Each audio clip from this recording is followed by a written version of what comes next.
ডিম খেতে আমরা কম বেশি সবাই ভালোবাসি। ডিমের একঘেয়েমি রেসিপি না বানিয়ে যদি একটু অন্যরকম বানানো যায় তাহলে কিন্তু খেতে বেশ ভালো হয়। তো চলুন আজকে আমি আপনাদের সাথে শেয়ার করব ডিমের একটু অন্য রকমের রেসিপি। আজকে আপনাদের সাথে আমি শেয়ার করতে চলেছি ডিমের পোচ কারি। নমস্কার বন্ধুরা, মিক্স ফিউশন সোমার পাকশালায় আপনাদের সবাইকে স্বাগত। তো পোচ কারি বানানোর জন্য প্রথমে আমি ডিমের পোচগুলো বানিয়ে নেব। এর জন্য দেখুন আমি একটা তড়কা প্যান নিয়ে নিয়েছি।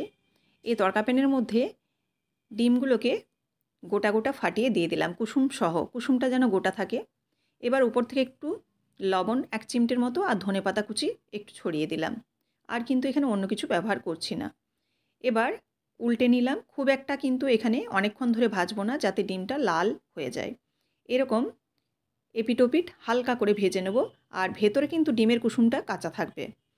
এটা পরে রান্না হয়ে যাবে। এবার দেখুন এই একইভাবে আমি ডিমের পোচগুলো বানিয়ে নিচ্ছি। এই পোচগুলো রান্না হতে কিন্তু খুব একটা সময় লাগে না। যেহেতু ডিমের কুসুমটা ভেতরে কাঁচা থাকে, সেজন্য কিন্তু এই পোচগুলো খুব তাড়াতাড়ি রেডি হয়ে যাবে। আর কুসুমটা কিন্তু জমাট বাঁধবে তখনই, যখন আমি এটা গ্রেভির মধ্যে দেব, দিয়ে রান্না করব। তো দেখুন 1 চিমটে লবণ এবং ধনেপাতা কুচিটা ছড়িয়ে আমি প্রত্যেকটা এরকম পোচ বানিয়ে নিচ্ছি। ধনেপাতাটা পুরোপুরি এখানে অপশনাল। একটু সবুজ সবুজ দেখতে ভালো লাগবে সেজন্যই দিয়েছি। আপনারা শুধু নুন দিয়েই কিন্তু পোচটা বানিয়ে নিতে পারেন। পোচগুলো রেডি করে ফেলেছি। 4টে ডিমের পোচ বানিয়েছি। এদিকে কড়াই সরষের তেল দিয়ে গুঁড়ো পাঁচফোড়ন দিয়ে দিলাম। পাঁচফোড়নটা কাঁচা, সেটাকে মিক্সিতে গুঁড়ো করে নিয়েছি। দিয়ে এখানে হাফ চামচের মতো দিয়ে দিলাম। দিয়ে দিলাম কুচনো পেঁয়াজ। দিয়ে পেঁয়াজটাকে নাড়াচাড়া করে ভাজবো। একটু লবণ দিয়ে দেবো যাতে পেঁয়াজটা নরম হয়ে যায়। আমি পাঁচফোড়ন এখানে ব্যবহার করলাম ফোড়নে। আপনারা চাইলে এখানে গরম মশলার ফ্লেভার যদি পছন্দ করেন, অবশ্যই কিন্তু দারুচিনি এবং এলাচ এই তেলের মধ্যে ফোড়নে দেবেন। পাঁচফোড়নটা স্কিপ করে যাবেন যদি পাঁচফোড়ন পছন্দ না করেন। এবার পেঁয়াজটা এরকম লাল লাল করে যখন ভাজা হয়ে যাবে, তখন এর মধ্যে দিয়ে দিচ্ছি 1 চামচ আদা আর রসুন বাটা। দিয়ে দিচ্ছি টমেটো কুচানো একটা। দিয়ে আদা, রসুন, টমেটোটাকে খুব ভালোভাবে নেড়ে নেব।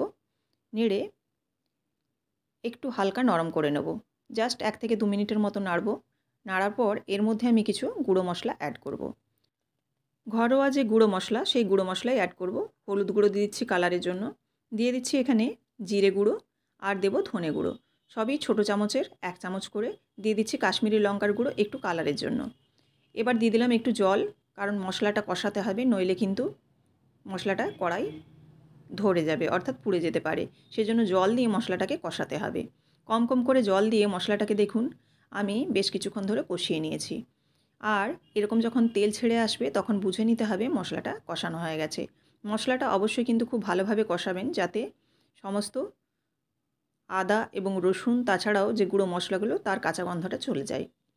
দেখুন, দেখলেই বুঝতে পারবেন যে এখানে মশলাটা খুব ভালোভাবে কষানো হয়ে গেছে। এবার মশলাটা যখন কষানো হয়ে যাবে পুরোপুরিভাবে, আমি গরম জল এক সাইডে করতে দিয়েছি। গরম জল এখানে আমি ব্যবহার করব। এবার এই মশলাটার মধ্যে আমি দিয়ে দিচ্ছি জল। জলটা আপনারা পরিমাণ মতো দেবেন। এটা যদি ঝোল খান তাহলে একটু বেশি পরিমাণে জল দেবেন, আর যদি কারি খান তাহলে একটু কম পরিমাণে জল দেবেন। দেখুন এখানে জলটা দিয়ে দিলাম, আর গরম জল দেওয়ার সাথে সাথে কিন্তু ফুটতে শুরু করবে। গরম জল দিলে, আগেও আমি বলেছি, রান্নার টেস্টটাও ভালো হয় আর রান্নাটাও কিন্তু খুব তাড়াতাড়ি হয়ে যায়। দিয়ে দিলাম পরিমাণ মতো লবণ এবং চিনি। দিয়ে নাড়াচাড়া করে আমি 3 থেকে 4 মিনিট ফুটিয়ে নেব লো ফ্লেমে, যাতে এই জল এবং মশলার যে কাঁচা ভাবটা সেটা যেন চলে যায়। দেখুন গ্রেভিটা অনেকটাই ফুটিয়ে নিয়েছি। এবার চেরা কাঁচা লঙ্কা এই শেষের দিকে একটু দিয়ে দিলাম। আর এবার যে পোচগুলো ভেজেছিলাম সেই পোচগুলো এবার এর মধ্যে দিয়ে দেবো।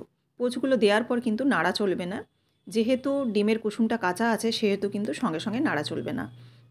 2-3 মিনিট অপেক্ষা করে তারপর কিন্তু নাড়াচাড়া করব। যখন ডিমের কুসুমটা একটু শক্ত হয়ে যাবে, তখন একটু খুন্তি দিয়ে নাড়াচাড়া করে গ্রেভিটাকে আরেকটু ঘন করে নেব। এইভাবে নাড়াচাড়া করে গ্রেভিটাকে আমি আরেকটু ঘন করে নিচ্ছি। আপনারা যেমন গ্রেভি রাখতে চান ঠিক সেইভাবেই নামাবেন। এবার দেখুন আমি শেষের দিকে একটু ধনেপাতা কুচি ছড়িয়ে দিচ্ছি। আর ধনেপাতা কুচিটা ছড়ানোর পর খুব একটা বেশিক্ষণ রান্না করব না, কারণ ধনেপাতার কালারটা সেখানে কিন্তু সবুজ থাকবে না, একটু কালচে ভাব এসে যাবে। আর ধনেপাতার ফ্লেভারটাও কিন্তু ভালো থাকবে যদি কম ফুটানো হয়। ধনেপাতা দিয়ে নাড়াচাড়া করে নিলাম খুব ভালোভাবে। এবার গ্যাসের ফ্লেমটা অফ করে দেবো। তো এই রেসিপিটি আপনাদের কেমন লাগলো অবশ্যই আমাকে কমেন্ট করে জানাবেন। ভালো লাগলে অবশ্যই লাইক করবেন। আরও অন্যান্য বন্ধুরা যাতে দেখতে পায় সেজন্য কিন্তু অবশ্যই আপনারা শেয়ার করে দেবেন। এরকমই প্রত্যেকদিন বিভিন্ন ধরনের রেসিপি পাওয়ার জন্য অবশ্যই চ্যানেলটিকে সাবস্ক্রাইব করে রাখবেন, যাতে আমার রান্না দেওয়ার সাথে সাথে আপনাদের কাছে সবার আগে নোটিফিকেশন পৌঁছে যায়। অবশ্যই বেল বাটনটি প্রেস করে দেবেন। দেখুন, এখানে আমি একটা সার্ভিং প্লেটের মধ্যে রেডি করে নিচ্ছি। আর এটা রুটি, ভাত দুটোর সাথেই কিন্তু খাওয়া যাবে। ভীষণ ভালো খেতে হয়। তো আপনারা অবশ্যই কিন্তু একবার হলেও এরকমভাবে ট্রাই করে দেখবেন। একটু নতুনত্ব হয়, একটু অন্য স্বাদের হয়। তো আপনারা অবশ্যই কিন্তু এরকমভাবে করে দেখতে পারেন। আবার বলছি, আপনারা অবশ্যই এরকম নতুন নতুন রান্না পাওয়ার জন্য চ্যানেলটিকে সাবস্ক্রাইব করে রাখবেন। আবারও আপনাদের সাথে দেখা হচ্ছে আগামীকাল নতুন কোনো একটি রেসিপির সাথে। সবাই ভালো থাকবেন। ধন্যবাদ।